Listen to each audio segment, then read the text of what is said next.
Hello friends, இந்த video நம்ம எதை பற்றி பார்க்க போகிறோம்னு பார்த்தீங்கன்னா, டெத் நோட் அப்படின்ற ஆனிமியோட 2வது பார்ட் தான் பார்க்க போகிறோம். பார்ட் 1 இதுக்கு முன்னாடி யாரும் பார்க்கலன்னா, பார்ட் 1 பார்த்துட்டு வந்து பார்ட் 2 பாருங்க. அப்போ தான் உங்களுக்கு இந்த வீடியோ ஃபுல்லாகவே புரியும். டெத் நோட் அப்படின்ற ஆனிமி என்னன்றதை ஒன்லைன் நான் திரும்ப ஒரு வாட்டி உங்களுக்கு ஞாபகப்படுத்துறேன்.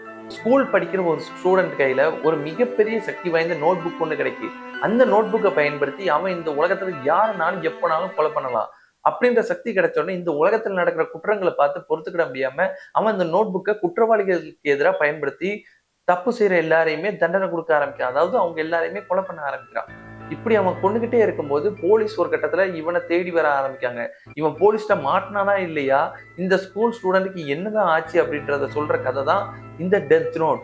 ஸோ யாருமே இந்த கதையை மிஸ் பண்ணிடாதீங்க, கடைசி வரைக்கும் பாருங்க. ரொம்ப இன்ட்ரெஸ்டிங்கான டேன் அண்ட் ட்விஸ்ட் இந்த இதுல அனிமில இருக்கும். வாங்க நம்ம வீடியோக்குள்ள போலாம். போன பார்ட் முடிஞ்சதுல இருந்தா இந்த கதை அப்படி ஸ்டார்ட் ஆகுது. போன பார்ட்ல டெத் நோட் உண்மைதான் அப்படின்றது லைட் யாகமிக்கு தெரிய வருது. இப்படி அவனுக்கு தெரிஞ்சு வந்ததுக்கு அப்புறம் அவன் அந்த நோட் புக்கை பயன்படுத்தி அவன் இந்த உலகத்துல இருக்க எல்லா குற்றவாளிகளையும் கொலை பண்ண ஆரம்பிக்கான். அதுவும் தொடர்ந்து கொண்டுகிட்டே இருக்கான். இப்படி அவன் கொல்ல ஆரம்பிச்சு எக்கச்சக்கமான பேர் அவன் எழுதி முடிச்சான். சுமார் 5 மாசமா இவன் கையில அந்த டெத் நோட் இருக்கு. அதை பயன்படுத்தி சுமார் 1000கணக்கில் பேரை எழுதி வச்சிருக்கான். ஸோ இப்படி அவன் எழுதுனதுனால அங்கங்க உலகத்துல இறக்குறாங்க. தப்பு செய்யற எல்லாருக்குமே ஒரு பயம் வருது. இதை பார்த்துட்டு இருக்க லைட்டுக்கு நம்ம ஒரு கடவுளா மாற போறோம், இந்த உலகத்துல இனிமே தப்பே நடக்காது அப்படின்னு சொல்லி நினைச்சு ஒரு சந்தோஷம் வருது. அவன் அடுத்த நாள் காலையில ஸ்கூலுக்கு போறான். அவன் அப்படி ஸ்கூலுக்கு போய் அங்க உட்காந்து கிளாஸை பார்க்கும்போது கிளாஸ்ல உள்ள எல்லாருமே அதை பத்தி தான் பேசிக்கிட்டு இருக்காங்க. இந்த மாதிரி நீ பாத்தியா, நேத்து ஒருத்தர் இறந்துட்டாரு, அவர் வந்து ஆல்ரெடி ஒரு கிட்னாப் பண்ணவர் தான் அப்படின்னு சொல்லி ஹார்ட் அட்டாக்ல இறந்ததை பத்தி தான் பேசுறாங்க. அதாவது இன்டைரக்டா இவங்க எல்லாருமே அந்த கொலைக்கு வந்து சப்போர்ட் பண்ணி தான் பேசிக்கிட்டு இருக்காங்க. லைட் இதை ஒரு ஓரமா இருந்து கேட்டுக்கிட்டு இருக்கான். அவனோட எழுதுற ப்ராசஸ் கன்டினியூ பண்ணிக்கிட்டே இருக்கான். அவனோட ஸ்கூல்ல வச்சு டெத்தை தொடர்ந்து கொடுத்துக்கிட்டே இருக்கான் கிரிமினல்ஸ்க்கு எதிராக. இப்படி அவன் கொடுத்துக்கிட்டு இருக்கும்போது கிளாஸ்ல ப்ரொஃபசர் பாடம் நடத்திட்டு இருக்காரு. அப்போ லைட் யாகமி எந்திரிச்சு இந்த லெட்டரை டிரான்ஸ்லேட் பண்ணு அப்படின்னு சொல்றாரு. லைட் யாகமியும் அது எந்திரிச்சு வாசிக்க ஆரம்பிக்கான். அப்போ வாசிக்கிறது என்னன்னா, இந்த உலகத்துல இதுவரைக்குமே கடவுள் தேடிக்கிட்டு இருந்த ஒரு பொருள் கிடைச்சிருச்சு. இனிமே கடவுள் நினைச்ச அழகான உலகத்தை அவர் உருவாக்கலாம், எந்தவித தடையுமே கடவுளுக்கு இல்லை அப்படின்னு சொல்லிட்டு லைட் வாசிக்க. இதை கேட்ட ப்ரொஃபஸரும், சூப்பர் லைட், நீ எப்பவும் மாதிரியே வாசிச்சிருக்க, உட்காரு அப்படின்னு சொல்றாரு. லைட் யாகமியும் இதை நினைச்சு சிரிக்கான். அடுத்த அன்னைக்கு ஈவினிங் ஆகுது. லைட் யாகமி இதுக்கு முன்னாடி நடந்து போன அதே சிட்டில நடந்து போறான். அதாவது போன எபிசோட்ல நீங்க பார்த்திருப்பீங்க, லைட் டைம் ஒரு சிட்டிக்குள்ள நடந்து போவாங்க, எல்லாருமே கஷ்டத்துல இருப்பாங்க, கவலையா இருப்பாங்க. அந்த நேரம் கொள்ளை அப்படின்னு சொல்லி கொள்ளை அடிச்சிருக்காங்க, கொலை பண்ணியிருக்காங்க அப்படின்னு நியூஸ்ல ஓடும்.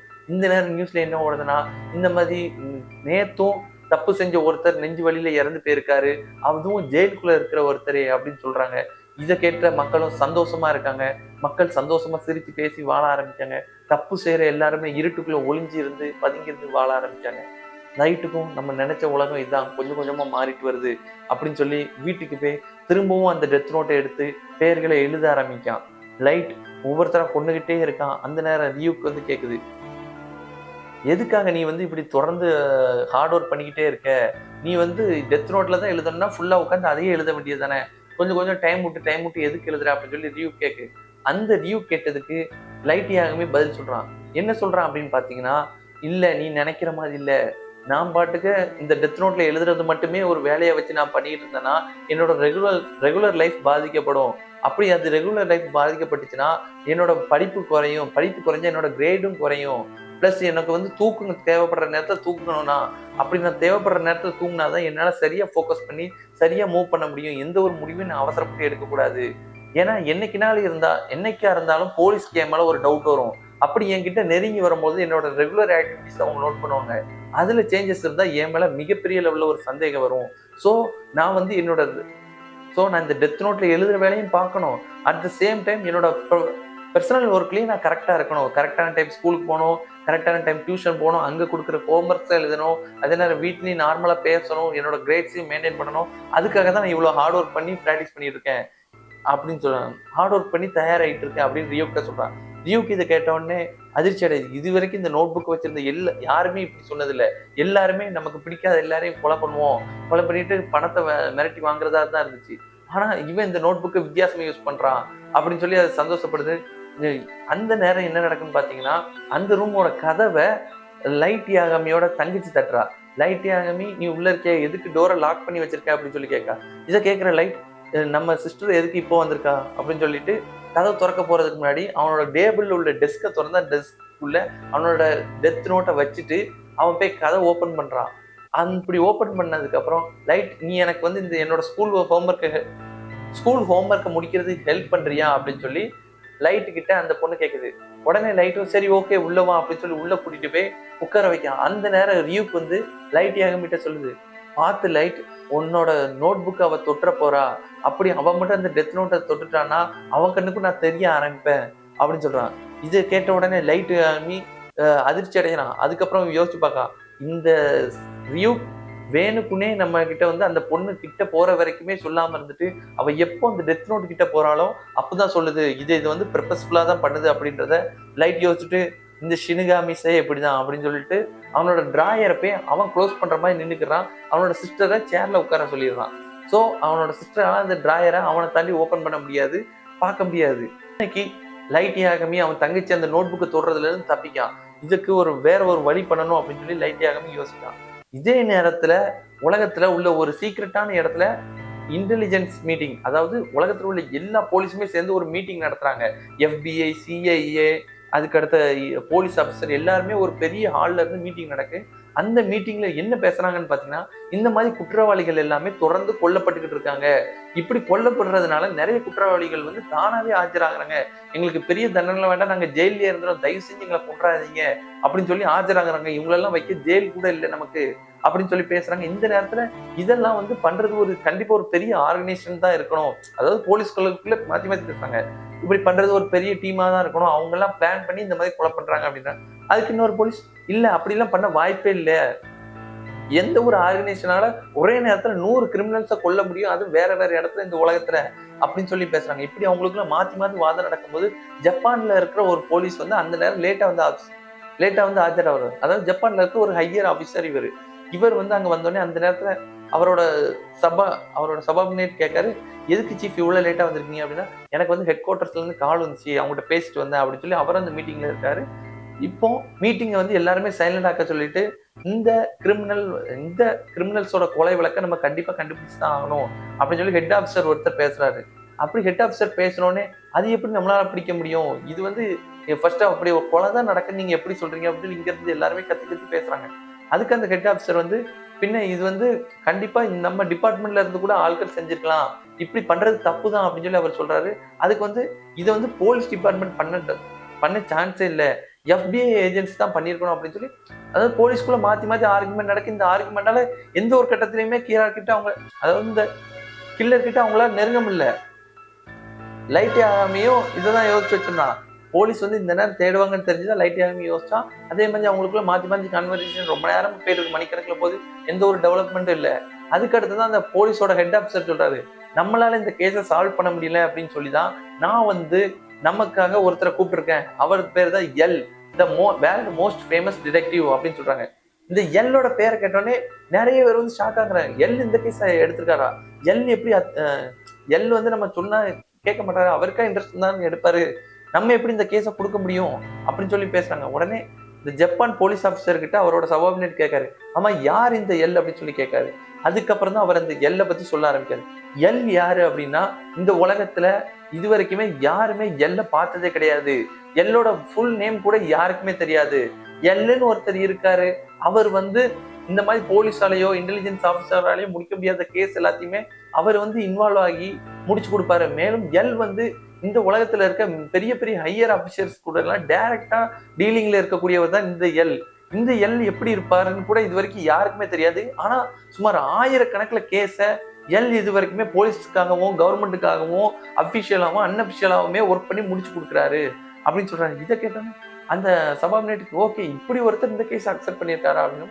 அவர் வந்து டைரக்டா அக்செப்ட் பண்ணதை இன்னும் எதுவும் சொல்லலை அப்படின்னு சொல்லி அவங்க சொல்றாரு. அதே நேரத்துல எல் வந்து இந்த கேஸை அக்செப்ட் பண்ணிக்கிட்டாரு அப்படின்னு சொல்லி கருப்பு கலர்ல சூட் போட்ட ஒருத்தன் சொல்றான். அந்த நேரம் இவ்வளவு நேரம் அந்த போலீஸ் ஸ்டேஷன்ல எல்லாருமே கத்தி பேசிக்கிட்டு இருந்தாங்க. அந்த ஒருத்தன் என்ட்ரானதுக்கு அப்புறம் மொத்த ஹாலுமே அமைதியாகுது. சுமார் 6 அடியில ஒருத்தன் கேப் போட்டுக்கிட்டு பிளாக் கலர் கோட் போட்டுக்கிட்டு அந்த ரூமுக்குள்ள நடந்து வந்து ஒரு லேப்டாப்பை ஓபன் பண்ணி வைக்கிறான். அந்த லேப்டாப்ல டிஸ்பிளேல வெறும் எல் அப்படின்னு சொல்லி மட்டும் ஒரு வாய்ஸ் கனெக்ட் ஆகுது. அந்த லேப்டாப் அந்த ஸ்டேடியத்தோட ஸ்பீக்கர்ல கனெக்ட் செய்யப்பட்டு எல் இந்த போலீஸ் கிட்ட பேச ஆரம்பிக்கிறான். இந்த போலீஸ் கிட்ட எல் என்ன சொல்றான்னா, இந்த கில்லர் வந்து மிகப்பெரிய லெவல்ல பிளான் பண்ணி இந்த கில்லிங் எல்லாம் பண்ணிக்கிட்டு இருக்கான். அவனை நம்ம கண்டுபிடிச்சு ஜெயில போட்டே ஆகணும். இல்லைன்னா இது வந்து என்னைக்குனாலும் உலகத்துக்கே ஒரு மிகப்பெரிய ஆபத்தா வரலாம் அப்படின்னு சொல்லி இந்த எல் வந்து பேசுறாரு. எல் பேச ஆரம்பிச்சதுக்கு அப்புறம் அந்த டிபார்ட்மெண்ட்லயோ போலீஸ்லயோ உள்ள யாருமே பேசல. எல்லாருமே எல்லுக்கு ரெஸ்பெக்ட் கொடுத்து அவர் என்ன பேசுறாரு அப்படின்னு கவனமா கேட்காங்க. அப்போ அவரு என்ன சொல்றாருன்னா, இந்த எல் வந்து ஒரு சீரியல் கில்லர் மாதிரி கொலை பண்ணிக்கிட்டு இருக்கான். என்னதான் ஒரு கிரிமினல்ஸ் அவன் கொலை பண்ணாலுமே அவன் வந்து ஒரு கொலைகாரன் தான் அப்படின்னு சொல்லி ப்ராப்பரா எக்ஸ்பிளைன் பண்றாரு. அது மட்டும் இல்லாம எல் நான் இந்த கேஸ ஆல்ரெடிவே விசாரிக்க ஆரம்பிச்சிட்டேன். எனக்கு கிடைச்ச தகவல் படி அந்த கில்லர் வந்து அதிகப்படியா அந்த கில்லர் வந்து மேக்சிமமா இருக்கிற இடம் வந்து ஜப்பானா தான் இருக்கணும். அதனால எனக்கு இந்த கேஸுக்கு வந்து சால்வ் பண்றதுக்கு ஜப்பானீஸ் போலீஸ் தான் ரொம்பவே உதவிகரமா இருக்க போறாங்க அப்படின்னு சொல்றான். இதை கேட்ட போலீஸ் ஆஃபீஸர் நீங்க எப்படி ஜப்பானை மட்டுமே சொல்றீங்க அப்படின்னு சொல்லி கேட்கும்போது அதுக்கு அவர் என்ன சொல்றாருன்னா, ஆமா இந்த இதுல அதிகமான கில்லர்ஸ் அவன் கொன்னது வந்து ஜப்பான்ல இருக்க கில்லர்ஸ் தான். இதுக்கு வந்து என்கிட்ட வந்து ப்ரூஃப் இருக்கு. நான் இது வந்து இன்னைக்கு ஈவினிங் நடக்க போற ஒரு மீட்டிங்ல நான் டைரக்டா அந்த கில்லர் கிட்ட கம்யூனிகேட் பண்ணி உங்களுக்கு காட்டுறேன் அப்படின்னு சொல்லி எல் அந்த டிபார்ட்மெண்ட்ல உள்ள எல்லார்ட்டையுமே சொல்றான். இதை கேட்ட உடனே டிபார்ட்மெண்ட் ஷாக் ஆகுது. நம்ம அவன் யாருன்னு கூட யோசிக்கல. அவர் வந்தாரு, ரேண்டமா சொல்றாரு. சொன்னது மட்டும் இல்லாம ஜப்பான்ல தான் இருப்பான்னு சொல்லி அந்த லொகேஷனையும் சொல்றாரு. பிளஸ் நான் இன்னைக்கு ஈவினிங் அவன்கிட்ட டைரக்டா கம்யூனிகேட் பண்ண போறேன்னு சொல்றாரு. அப்படின்னும் போதே அந்த மொத்த டிபார்ட்மெண்ட்டும் ஓகே இந்த எல் பேச்சை நம்ம கேட்கலாம் அப்படின்னு சொல்லி அக்செப்ட் பண்றாங்க. பிளஸ் எல் வந்து என்ன கேட்கறாருன்னா, நான் இன்னைக்கு உலகம் ஃபுல்லா உள்ள டிவில வந்து லைவ் டெலிகாஸ்ட் பண்ண போறேன். அதுக்கு எனக்கு இன்டர்போலோட சப்போர்ட் வேணும் அப்படின்னு சொல்லி கேட்காரு. அதுக்கும் அவங்க அக்செப்ட் பண்ணிக்கிறாங்க. இதே நேரம் லைட் யாகமி என்ன பண்ணிட்டு இருக்கான் அப்படின்னு பாத்தீங்கன்னா, அவன் ரியூ கூட உட்கார்ந்து ஒரு போர்டு செய்யறான். அது எப்படி இருக்கு அப்படின்னு சொல்லி பாத்தீங்கன்னா, டேபிள் அந்த டேபிள் கீழே மூடுற இந்த டிராயருக்குள்ள நோட் புக் ஒளிச்சு வைக்கிறதுக்கு ஒரு இடம். அந்த நோட் புக்கை யாராவது அவனோட பெர்மிஷன் இல்லாம எடுத்துட்டாங்க அப்படின்னு சொன்னா, அதாவது டெத் நோட்டை யாராவது அவனுக்கு பெர்மிஷன் இல்லாம எடுக்கணும் முயற்சி பண்ணாலே அந்த நோட் புக் எரிஞ்சு போற மாதிரி ஒரு செட்டப் பண்ணி டிராயருக்குள்ள வைக்கான். இப்படி அவன் வைக்க வரத ரியூக் பார்த்து என்ன பண்ணிட்டு இருக்க லைட் நீ அப்படின்னு சொல்லி கேட்கும்போது, நான் வந்து என்னைக்குமே மாட்டிக்கிட கூடாது. அதுல நான் தெளிவா இருக்கேன். அதனாலதான் நான் இந்த டிராயர் இப்படி மேனுஃபேக்சர் பண்ணியிருக்கேன் அப்படின்னு சொல்றான். அதாவது அந்த டிராயரை வந்து ஓப்பனா திறந்து பார்க்கும்போது உள்ள வந்து நார்மலான டைரி இருக்கும். அவனோட பர்சனல் லைஃப் டைரி இருக்கும். அந்த டைரிக்கு கீழே வந்து கபோர்டு மாதிரி இருக்கும். ஆனா அது வந்து ஒரு ஃபேக்கான கபோர்டு. இந்த மெஜிஷியன்லாம் பண்ணுவாங்க. ஃபேக்கா ஒரு பிளேட்டை மேல வச்சு அது கீழே இன்னொரு பொருள் ஒளி வச்சிருப்பாங்க. அதே மாதிரி லைட் வச்சிருக்கான். எப்பவுமே டிராயர்ல கீ இருக்கும். அதனால எல்லாருக்குமே ஓகே இந்த டிராயர் வந்து ஓப்பன்ல தான் இருக்கும். கேஷுவலா ஓப்பன் பண்ணி பார்ப்பாங்க. அதுக்குள்ள டைரி இருக்கும். ஓகே அப்படின்னு சொல்லி அது ஒரு டைரி தான் எடுத்து படிச்சுட்டு அப்படி வச்சுட்டு போயிருவாங்க. சப்போஸ் யாராவது அந்த டைரி கீழே இருந்த ஒரு கபோர்டு மாதிரி இருக்கே சொல்லி அவசரப்பட்டு அந்த கபோர்டு தூக்க பார்த்தாங்கன்னா, அந்த கபோர்டுக்கு கீழே இருக்கிற மேக்னிஃபிஷியன்ட் லைட்ஸ் மூலியமா அந்த இடம் எரிஞ்சிடும். அதாவது பிளஸ் மைனஸ் வந்து ஒரு கேஸ் லீக் ஆகி அந்த கேஸ் எக்ஸ்போஸ் ஆகி நல்ல ஒரு பேன் ஆகிடும். அதாவது அவங்க வீட்டுல பாதி எரியிற அளவுக்கு அந்த கேஸ்ல வந்து பவர் இருக்கு. அந்த அளவுக்கு கஷ்டப்பட்டு லைட் யாகமி நம்ம எக்காரணத்துலயும் போலீஸ் கிட்டயோ யாருக்கிட்டயோ மாட்டிடக்கூடாதுன்னு ஒரு செட்டப் ரெடி பண்ணி வச்சிருக்கான். இதை ரியூ கிட்ட சொல்றான். இதை கேட்டது உடனே ரியூக்கு வந்து ரொம்ப அதிர்ச்சி அடையுது. இது வரைக்கும் பார்த்து எல்லாருமே நோட் புக்கை மரத்து மேல ஒளி வைக்க, சீலிங் மேல ஒளிய வைக்கிறேன், இல்லைன்னா மண்ணை தோண்டி அது கீழே ஒளி வைக்கிறேன் அப்படின்னு சொல்லி வேற வேற இடத்துல தான் ஒளிச்சு வச்சுட்டு இருந்தாங்க. ஆனா இந்த லைட் இந்த ஒரு நோட் புக்கை ஒளிச்சு வைக்கிறதுக்காக இவ்வளவுமே எஃபெக்ட் போடுறான். இந்த லைட் யாகமி ரொம்ப நாளுக்கு நாள் ரொம்ப இன்ட்ரெஸ்டிங்கா மாறுறான் அப்படின்னு சொல்லி ரியூக்கு வந்து பார்த்துட்டு இருக்கு. பிளஸ் அதே நேரம் லைட் யாகமியும் கம்ப்யூட்டர் எடுத்து செக் பண்ண ஆரம்பிக்கும். அப்படி கம்ப்யூட்டர்ல வந்து செக் பண்ணும்போது ஒரு வெப்சைட் ஓபன் பண்ணிருக்காங்க. யாருக்குன்னா இந்த கில்லருக்கு. கில்லர்னா வேற யாரும் இல்ல, நம்ம லைட் யாகமிக்கு வந்து கியாரா, இங்கிலீஷ்ல வந்து கில்லர் அப்படின்னு சொல்லுவாங்க, ஜப்பனீஸ்ல வந்து கியாரா அப்படின்னு சொல்லி சொல்றாங்க. கில்லருக்கு ஜப்பனீஸ்ல வந்து கியாரான்ற வார்த்தை. அந்த கில்லர் அப்படின்ற வெப்சைட்ல வந்து என்ன இருக்கு அப்படின்னு சொன்னா, இந்த மாதிரி கியாரான்னு ஒருத்தர் இருக்காரு, அவர் இந்த உலகத்தை காப்பாற்ற வந்த கடவுள் அப்படின்னு சொல்லி எல்லாம் போட்டிருக்கு. பிளஸ் அந்த நிறைய பேர் இந்த கியாராக்கு சப்போர்ட் பண்ற மாதிரியே நிறைய விஷயங்கள் போடுறாங்க. இதை பார்த்தா ரிவ்யூக்கு வந்து கேக்குது, லைட் யாகமி என்ன நடக்கு, வெளி உலகத்துல பார்க்கும்போது எல்லாருமே கன்ஃபியூஸா இருக்கு, அது சரியா தப்பான்னு தெரியலன்றாங்க. ஆனா இந்த வெப்சைட்ல இருக்க எல்லாருமே எப்படி உன்னை பாராட்டுறாங்க அப்படின்னு சொல்லி ரியூக்கு வந்து லைட் யாகமிட்ட கேக்கு. இதுக்கு லைட் வந்து என்ன சொல்றான்னா, இந்த உலகத்துல உள்ள மக்களே அப்படிதான். அவங்க வந்து என்னைக்குமே வெளி உலகத்துக்கு தன்னோட பேட் பர்சனாலிட்டியை வெளிக்காட்டிக்கிட மாட்டேங்க. எல்லாருமே ஒளிச்சு வச்சே வாழ்வாங்க. உண்மையை வந்து டைரக்டா யாரும் பேச ஆசைப்பட மாட்டாங்க. அவங்களுக்கு ஒரு விஷயம் நடக்குது தப்பு, அதை தட்டி கேட்கணும்னு தோணும். இருந்தாலும் அதை வந்து அவங்க டைரக்டா சொல்ல மாட்டாங்க. அப்படி அவங்க சொல்றதுக்கு யூஸ் பண்ற வெப்சைட் தான் இந்த மாதிரி இருக்கிற ஒரு வெப்சைட். இந்த வெப்சைட் மூலியமா அவங்களுக்குள்ள இருக்க அந்த டார்க்கான சைடை இவங்க வந்து வெளிப்படுத்தலாம். அதாவது ஒண்ணு இல்ல, இவங்களுக்குள்ள இப்போ ஒவ்வொருத்தர் இருப்பாங்க, அவங்களுக்குள்ள ஒரு டார்க்கான ஒரு மென்டாலிட்டி இருக்கும். அதை வந்து அவங்க வந்து வெளிப்படுத்தலாம். அதுக்கு வந்து இந்த மாதிரி வெப்சைட்ஸ் வந்து யூஸ் ஆகும்.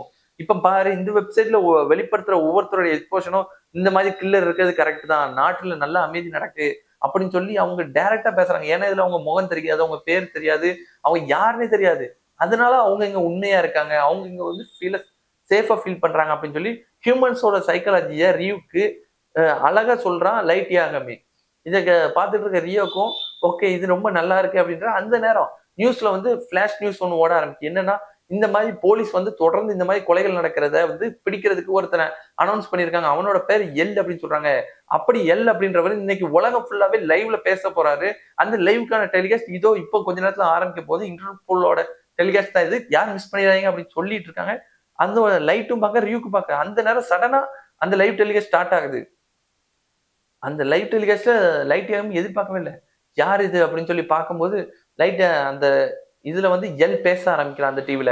அந்த டிவில வந்து எல் இது வரைக்குமே அவனோட முகத்தை காட்டினதே இல்லை. ஒரு நல்ல ஒரு 6 அடி இருக்கிற ஒரு மனிதன் உட்கார்ந்திருந்து ஸ்கூல் ஸ்டூடெண்ட் மாதிரி தான் இருக்கான்.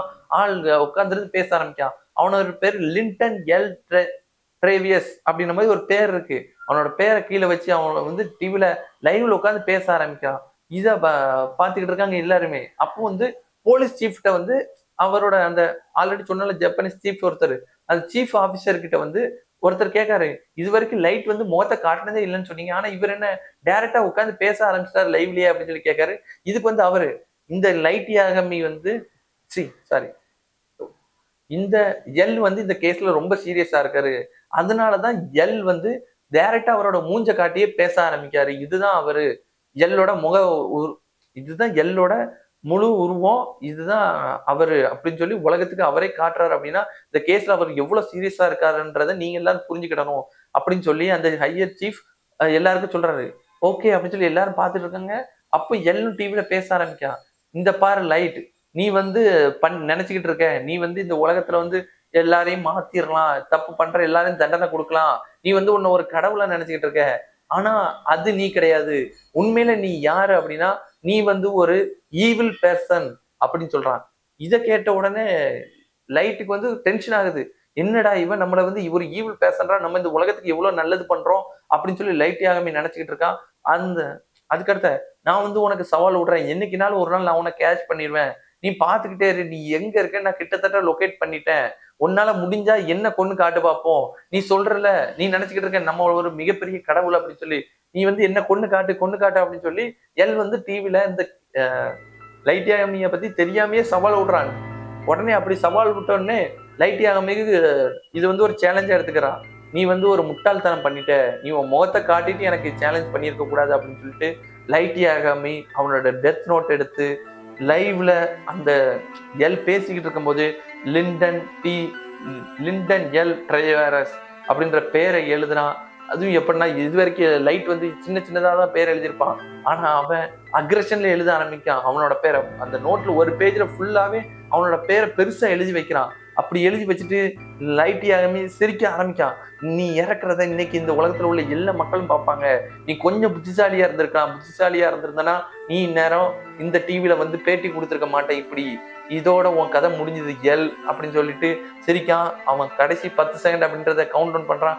10 9 8 7 6 5 4 3 2 1 அப்படின்னு சொல்லிட்டு அவன் டிவியை பாக்குறான். எல் இறந்துட்டானா அப்படின்னு சொல்லி எல் எதுவுமே செய்யாம இருக்கான். ஒரு செகண்ட் அவன் யோசிக்கான். அப்புறம் திடீர்னு பார்த்தா எல்லுக்கு வந்து நெஞ்சு வலி வர ஆரம்பிக்கு. அந்த லைவ் நியூஸ்ல எல் வந்து எல்லார் முன்னாடி இறந்து போறான். இதை பார்த்ததுக்கு அப்புறம் எல்லா போலீஸ் ஸ்டேஷனுமே அமைதியாயிடுறாங்க. பொதுமக்கள் எல்லாம் பயந்து போறாங்க. அப்போ கியாரான்றது உண்மைதான். அப்படி அந்த கியாரான்றவர் தான் இந்த உலகத்துல உள்ள எல்லாரையுமே கொண்டுகிட்டு இருக்காரு. லைவ்ல ஒருத்தரையே கியாரா கொலை பண்ணியிருக்காரு அப்படின்னு சொல்லி பூமியில உள்ள எல்லா மக்களுமே பார்த்து பயப்பட ஆரம்பிக்காங்க. ஜப்பான்ல எப்பவுமே நடந்து போயிட்டு இருப்பான்ல எல் லைட் யாகமி ஒரு ஸ்ட்ரீட்ல, அந்த ஸ்ட்ரீட்ல உள்ள மக்களும் ஒரு பெரிய டிவில பார்த்து இனிமே யாருமே தப்பு பண்ணக்கூடாது அப்படின்னு சொல்லி பயந்து நடுங்க ஆரம்பிக்காங்க. போலீஸ் ஸ்டேஷன்லயும் எல் என்ன மிகப்பெரிய புத்திசாலினாங்க, இப்படி இறந்து போயிட்டாரு அப்படின்னு சொல்லி நினைக்காங்க. கியாராவோட உண்மையான சக்தி என்னன்றதையும் மக்கள் எல்லாம் புரிஞ்சுக்கிறாங்க. உடனே கியாரா சிரிக்கலாம். பாத்தியா என்னால என்ன முடிஞ்சதுன்னு பாத்தியா, இதுக்குதான் என்கிட்ட யாரும் மோதாதீங்கன்றீங்க, இனிமே உலகத்துல யாரும் தப்பு பண்ணக்கூடாது அப்படின்னு சொல்லி லைட் ஆமி ஓப்பனா பேசி ஒரு வில்லத்தனமா சிரிக்கான். அந்த நேரம் டிவில இறந்து கிடந்தவன ஒரு 2 பிளாக்கெட்ஸ் வந்து தூக்கிட்டு போறாங்க. டிவி க்ளோஸ் ஆகி எல் அப்படின்ற ஒரு சிம்பிள் மட்டும் டிவில வருது. எல் அப்புன்னு தான் பேச ஆரம்பிக்கிறான். இத பார்த்த போலீஸ் ஸ்டேஷன் சரி, மக்களும் சரி, ஏன் லைட் யாகாமி சரி ஷாக் ஆகுறான். இதுதான் எல்லா? இப்போ வந்து எல் பேச ஆரம்பிக்க, எல் வந்து என்ன சொல்றான் அப்படின்னா, நான் வந்து இத்தனை நாளா டவுட்ல இருந்தேன். ஒரு மனுஷனை பிசிக்கல் டச் இல்லாம ஒருத்தனால கொல்ல முடியுமா அப்படின்னு சொல்லி. ஆனா எல், நீ அது உண்மைன்றத எல் வந்து இது வந்து உண்மைதான் அப்படின்றத நான் வந்து புரிஞ்சுக்கிட்டேன் அப்படின்னு சொல்லி டிவிலேயே சொல்றாரு. இதை பார்த்தோன்னே லைட் யாகமிக்கும் போலீஸுக்கும் டவுட் ஆகுது. அப்புறம் தான் எல் என்ன சொல்றாரு அப்படின்னா, லைட் யாகமி வந்து பார்க்க எப்படி இவன் பேசுறான், எப்படி இவன் இன்னும் உயிரோட இருக்கான் அப்படின்னு சொல்லி அடுத்துதான் லைட் யாகமிய வந்து பேரை கியாரா, அதாவது இந்த உலகத்துக்கு வந்து லைட் யாகமின்னு தெரியாது, கியாரான்னு தான் தெரியும். கியாரான்றது அந்த வெப்சைட்ல ஃபேமஸா போயிட்டு இருந்த நேம். எல் வந்து கியாரா அப்படின்னு சொல்லி கூப்பிடுறான் யார, லைட் யாகமிய. கியாரா, நீ வந்து நினைச்சுக்கிட்டு இருக்க இந்த உலகத்துல வந்து எல்லாத்தையும் நீ வந்து உன் கட்டுக்குள்ள வைக்கணும் அப்படின்னு சொல்லி. ஆனா நீ வந்து ஒரு சீரியல் கில்லர் தான், இது வந்து நான் 100% சொல்லுவேன். நீ இப்போ நினைச்சுக்கிட்டு இருக்கல நீ யார வேணாலும் தடுக்கலாம், என்ன வேணாலும் பண்ணலாம் அப்படின்னு சொல்லி. நான் வந்து என்னைக்குனாலும் உன்னை பிடிச்சு ஜெயிச்சே ஆவேன் அப்படின்னு சொல்றான். இதை கேட்டதுக்கு அப்புறம் கியாராக்கு என்ன சொல்றது, என்ன நடக்குதுன்னே ஒன்னும் புரியாம இருக்கு. இருக்கும்போது எல் வந்து என்ன சொல்றான்னா, கியாரா நீ சொல்றல இப்போ அவனை கொன்ன மாதிரி நான் இன்னும் இந்த உலகத்துல எக்ஸிஸ்டன்ஸ்ல தான் இருக்கேன், உன்னால முடிஞ்சா என்ன கொண்டு காட்டு பார்ப்போம் அப்படின்னு சொல்லி எல் கியாராக்கு ஓப்பனா சேலஞ்ச் பண்றான். எப்படி கொள்றது, இவன் வெறும் ஆடியோல தான் பேசுறான், இந்த ஆடியோவும் கிளாரிட்டியா இல்ல, இவன் யாருதான், இவன் எப்படி நம்ம கொள்றது அப்படின்னு சொல்லி என்ன பண்றதே தெரியாம முழிச்சுக்கிட்டு இருக்கான். அந்த நேரம் எல்லும் தொடர்ந்து பேசிக்கிட்டே இருக்கான். நீ வந்து சொல்றல நீ வந்து இவ்வளவு பெரிய கடவுள் நினைச்சிட்டு வாழ்ந்துட்டு இருக்கல, கொன்னு காட்டு, என்ன கொன்னு காட்டு, கொன்னு காட்டு அப்படின்னு சொல்லி தொடர்ந்து பேசிக்கிட்டே இருக்கான். எல் எல் பேசுறத கேட்டு லைட் ஆகுமே டென்ஷன் ஆகுது, பதட்டமாவது, என்ன பண்றதுன்னு தெரியலையா அப்படின்னு சொல்லி டென்ஷன்ல இருக்கான். அந்த நேரம் எல் வந்து சொல்ல ஆரம்பிக்கான், ஸோ உன்னால வந்து ஒரு மனுஷனை கொல்லணும்னா அவனோட உருவம் தெரிஞ்சிருக்கணும், பிளஸ் அவனோட பேர் தெரிஞ்சிருக்கணும். உனக்கு வந்து என்னோட உருவமும் தெரியாது, என்னோட பேரும் தெரியாது, அதனாலதான் என்ன உன்னால கொல்ல முடியல. தேங்க்ஸ், நீ இந்த மிகப்பெரிய க்ளூ எனக்கு கொடுத்ததுக்கு. நீ எனக்கு இந்த மாதிரி ஒரு க்ளூ கொடுத்து உதவி செஞ்சதுனால நானும் இப்போ வந்து உனக்கு ஒரு க்ளூ கொடுக்கேன். அது என்னன்னு பார்த்தன்னா, நீ வந்து இருக்கிறது ஜப்பான் அப்படின்றத நான் கண்டுபிடிச்சிட்டேன். அது எப்படின்னு சொல்லி நீ கேக்குறியா? இந்த நியூஸ் வந்து ஜப்பான் மட்டும் இல்லாம உலகத்துல உள்ள எல்லா இடத்துலயுமே டெலிகாஸ்ட் பண்ணியிருக்கதா நான் சொன்னேன்.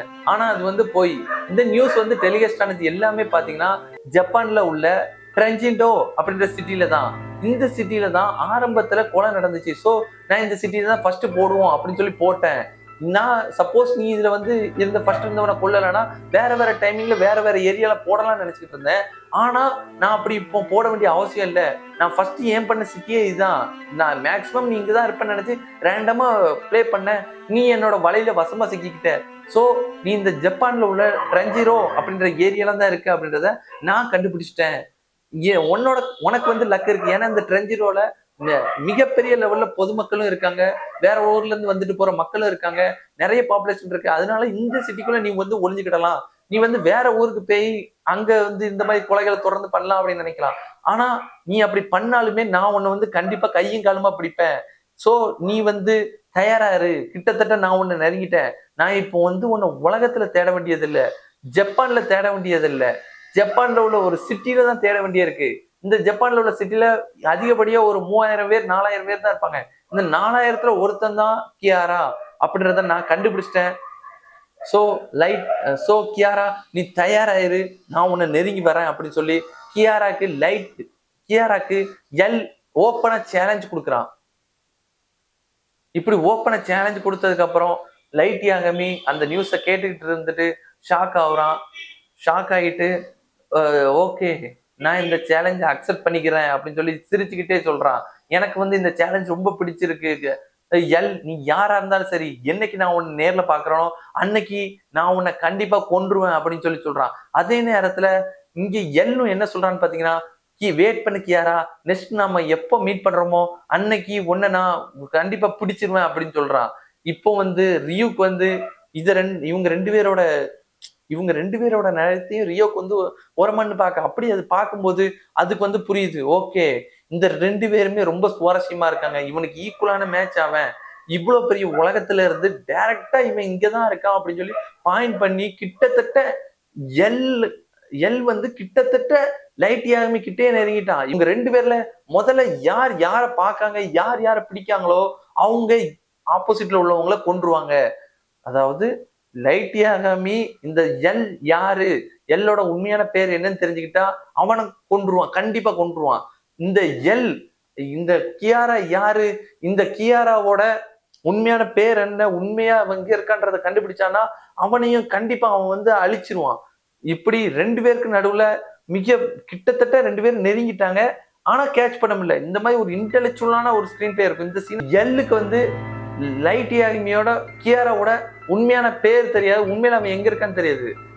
இப்படி 2 பேரும் வேற வேற பேர்ல வேற வேற டைரக்ஷன்ல இருந்தாலும் 2 பேரும் யார் யார வந்து மீட் பண்றாங்களோ அவங்கள கொன்றுவாங்க. ஃபர்ஸ்ட் யார் யார பிடிக்கான்றதான் கதை. டாம் அண்ட் ஜெரி மாதிரி கேட் அண்ட் மவுஸ் கேம் இப்போ ஸ்டார்ட் ஆயிடுச்சு.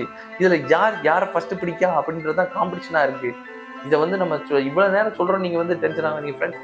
ஏன்னா இது வந்து இவ்வளவு முக்கியமான விஷயம், இவ்வளவு இன்டெலெக்சுவலா இருக்கு. கிட்டத்தட்ட 2 பேரும் நெருங்கி இருக்காங்க. ஆனா யாருக்கு யார பிடிக்கான்றது தெரியல. இந்த நேரம் 2 பேருமே சவால் விடுறாங்க. இப்போ 2 பேருமே ஒரே நேரத்துல ஒரே டைலாக சொல்றாங்க. என்ன சொல்றாங்கன்னு பாத்தீங்கன்னா, நீ வெயிட் பண்ணிக்கிட்டே இரு, உன்னை நான் வந்து பிடிக்கிறேன், கண்டிப்பா உன்னை பிடிச்சு உன்னோட கதையை நான் முடிச்சுட்டு இந்த உலகத்துல நான் தான் ஜஸ்டிஸ் அப்படின்றத நிரூபிக்கிறேன் அப்படின்னு சொல்லி 2 பேரும் சேலஞ்ச் அக்செப்ட் பண்ணிக்கிறாங்க. அத்தோட இந்த எபிசோட் முடிவடையுது. இதான் friends part 2 episode. Part 3 video நான் அடுத்த வீடியோல போடுறேன். ஸோ பார்ட் 3 வீடியோ வந்து நீங்க பார்க்கணும்னா சப்ஸ்கிரைப் பண்ணிட்டு வெயிட் பண்ணுங்க. பார்ட் 3ல வந்து கிட்டத்தட்ட எல்லும் கியாரும் வந்து மீட் பண்ணிடுறாங்க. அப்படி அவங்க மீட் பண்ணதுக்கு அப்புறம் என்ன நடக்கு அது இதை விட சுவாரஸ்யமா இருக்கும். ஸோ யாருமே பார்ட் 3 மிஸ் பண்ணிடாதீங்க. சப்ஸ்கிரைப் பண்ணிட்டு வெயிட் பண்ணுங்க. நான் உங்களை அடுத்த வீடியோல பார்க்க. தேங்க்ஸ் ஃபார் வாட்சிங். See you, bye. Kira, I will hunt you down wherever you're hiding and I will eliminate you. I am justice.